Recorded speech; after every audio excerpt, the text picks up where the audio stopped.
ಪರಮೇಶ್ವರ ಮಾಡೋದೆಲ್ಲ ಅವಾಂತರ. ನಾನು ರೌಡಿ ಮಲ್ಲ ಮಾತಾಡ್ತಾ ಇರೋದು.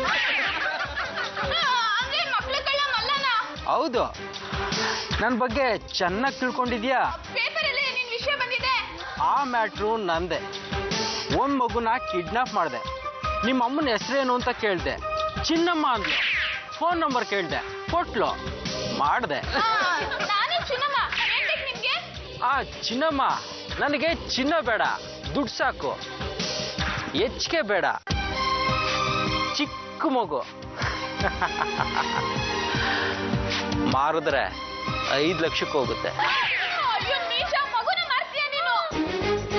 ಬೇಡ ತಾನೆ? ಹಾಗಾದ್ರೆ 5 ಲಕ್ಷ ತಗೊಂಡು 8ನೇ ಮೈಲಿ ಹತ್ರ ಬಂದ್ಬಿಡು. ಲೇಟ್ ಮಾಡಿದ್ರೆ ಮಗು ಕೈ ಕಚ್ಚ.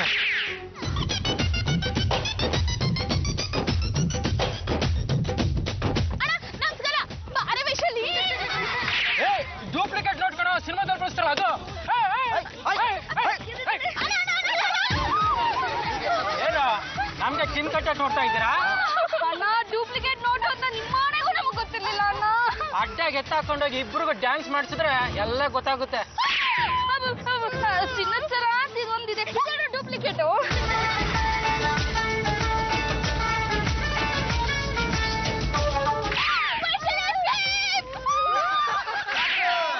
ನಮಗೆ ಹೇಳ್ದಲ್ಲ ಯಾಕಮ್ಮ ಇಂಥ ಕೆಲಸ ಮಾಡಿದ್ರೆ?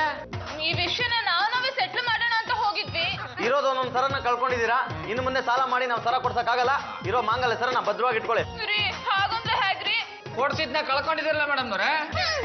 ಪರಮ ಮಲ್ಲನ ಮನೆ ಹುಡ್ಕೊಂಡು ಹೋದ್ರೆ ಪೊಸಿಷನ್ ಏನು ಅಂತ ಗೊತ್ತಾಗ್ಬೋದು. ಹೌದು ಕಣ, ಇದಕ್ಕೇನಾದ್ರೂ ಒಂದು ದಾರಿ ಕಂಡಿಡಲೇಬೇಕು. ರಾಜಮ್ಮನ ನೀವೇನಮ್ಮ? ಹೌದಪ್ಪ, ನಾನೇ. ನಿಮ್ಗೊಂದು ದುಃಖದ ವಿಷಯ ಇದೆ. ದುಃಖದ ವಿಷಯನ? ಏನಪ್ಪ ಅದು? ಗಾಬರಿ ಆಗ್ಬೇಡಿ, ನಿಮ್ ಮಗಂಗೆ ಆಕ್ಸಿಡೆಂಟ್ ಆಗಿದೆ. ಆಕ್ಸಿಡೆಂಟಾ? ಹೌದಮ್ಮ, ಆಕ್ಸಿಡೆಂಟ್ ಆಗಿದೆ. ಆಪರೇಷನ್ ಮಾಡ್ಬೇಕಂತೆ, ಅದಕ್ಕೊಂದು 2-3 ಲಕ್ಷ ಬೇಕಂತೆ. ಅರ್ಜೆಂಟಾಗಿ ದುಡ್ಡು ತಗೊಬನ್ನಿ, ಹೋಗೋಣ. ನನ್ನ ಮಗನ್ನ ಬಿಟ್ಟು ಒಂದು ಕ್ಷಣನೂ ಇರೋದಿಲ್ಲ. ಏನಾದ್ರೂ ಮಾಡಿ ನನ್ನ ಮಗನ್ನ ಉಳಿಸ್ಕೋಬೇಕಪ್ಪ. ಉಳಿಸ್ಕೋಬೇಕು ಅಂದ್ರೆ ಆಪರೇಷನ್ ಮಾಡ್ಬೇಕಾಗುತ್ತೆ. ಅದಕ್ಕೆ ದುಡ್ಡು ಬೇಕು. ಆಸ್ಪತ್ರೆ ಡಾಕ್ಟ್ರು ನನ್ನ ಸೋದರ ಮಾವ ಅಲ್ಲ. ನಾನು ಏನ್ ಮಾಡ್ಲಿ ಈಗ? ದುಡ್ಡಿನ ಬದಲು ಏನಾದ್ರೂ ಇದ್ರೆ ತರ್ತೀನಿರಪ್ಪ.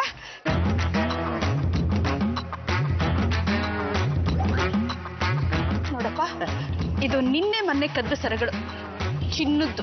ಸದ್ಯ ಉಳಿತು. ಹೇಳಪ್ಪ. ನನ್ನ ಪ್ರಾಣ, ನನ್ನ ಮಗನ ಪ್ರಾಣ. ಬನ್ನಿ.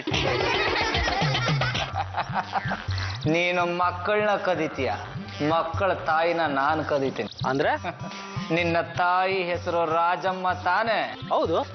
ಅವಳನ್ನ ನಾನು ಕಿಡ್ನಾಪ್ ಮಾಡಿದ್ದೀನಿ. ನಮ್ಮ ಅಮ್ಮನೇನು ಮಾಡ್ಬೇಡ ಕಣ. ಕಾಸು ಕೊಟ್ರೆ ಕೊಲ್ಲಲ್ಲ.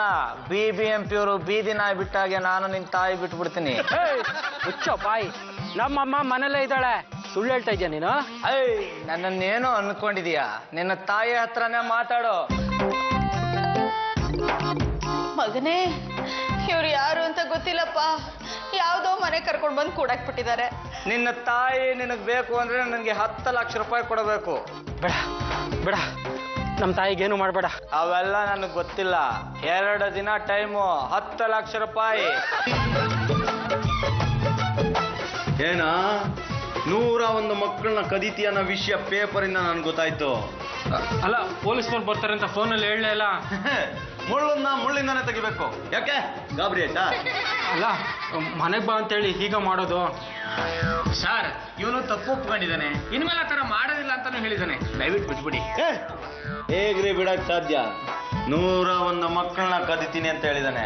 ಇವನನ್ನ ಸ್ಟೇಷನ್ಗೆ ಹಾಕಿ ಇದೇ ಲಾಟಿಯಿಂದ ಲಟ ಲಟ ಲಟ ಲಟ ಅಂತ 101 ಮೂಳೆ ಮುರಿದ್ರೇನೆ ಇವನಿಗೆ ಬುದ್ಧಿ ಬರೋದು. ಇನ್ಸ್ಪೆಕ್ಟ್ರೆ, ನನ್ನ ಮಗನ ಏನು ಮಾಡ್ಬಿಡಿ, ಬಿಟ್ಬಿಡಿ. ಹೌದು ಸರ್, ತಾಯಿ ಮಗನ್ನ ದಯವಿಟ್ಟು ಬೇರೆ ಮಾಡ್ಬಿಡಿ, ಬಿಟ್ಬಿಡಿ. ಇನ್ನು ಮುಂದೆ ಇವನು ತಪ್ಪು ಮಾಡೋದು ಅಂತ ಏನ್ರಿ ಗ್ಯಾರಂಟಿ? ಅವನಿಗೆ ತಾಯಿ ಅಂದ್ರೆ ತುಂಬಾ ಇಷ್ಟ. ಇನ್ನು ಮುಂದೆ ಇಂಥ ತಪ್ಪು ಕೆಲಸ ಮಾಡಲ್ಲ ಅಂತ ನನ್ನ ಮೇಲೆ ಪ್ರಮಾಣ ಮಾಡಿದ್ರೆ ಅಷ್ಟೇ ಸಾಕು. ಸರ್, ನಮ್ಮ ತಾಯಿ ಮೇಲೆ ಪ್ರಮಾಣ ಮಾಡಿ ಹೇಳ್ತೀನಿ ಸರ್, ಇನ್ನು ಮುಂದೆ ಮಕ್ಕಳನ್ನ ಕದಿಯೋದಿಲ್ಲ ಸರ್. ಕಷ್ಟಪಟ್ಟು ದುಡ್ದು ಸಂಪಾದನೆ ಮಾಡ್ತೀನಿ ಸರ್. ಸರ್, ಕೇಳಿಸ್ಕೊಂಡ್ರಲ್ಲ, ದಯವಿಟ್ಟು ಬಿಟ್ಬಿಡಿ ಸರ್. ಇನ್ನು ಮುಂದೆ ಇವನು 10 ರೂಪಾಯಿ ಕದ್ರೂ ಸೀದಾ ಕರ್ಕೊಂಡೋಗಿ ಗಲ್ಲಿಗೆ ಬಿಡ್ತೀನಿ. ಕರ್ಕೊಂಡೋಗಿ. ಸರ್, ಅವ್ರನ್ನೆಲ್ಲ ನೀವು ಕಳಿಸ್ಬಿಟ್ರಿ, ಆದ್ರೆ ನಮ್ಮ ಸರಗಳು? ಡೋಂಟ್ ವರಿ, ನಿಮ್ಮ ಸರಗಳು ನಮ್ಮ ಹತ್ರನೇ ಇದೆ. ಬಾರು ನನ್ನ ಬಂಗಾರ. ಪಾರ್ವತಿ ಪರಮೇಶ್ವರ ಮಾಡೋದೆಲ್ಲ ಅವ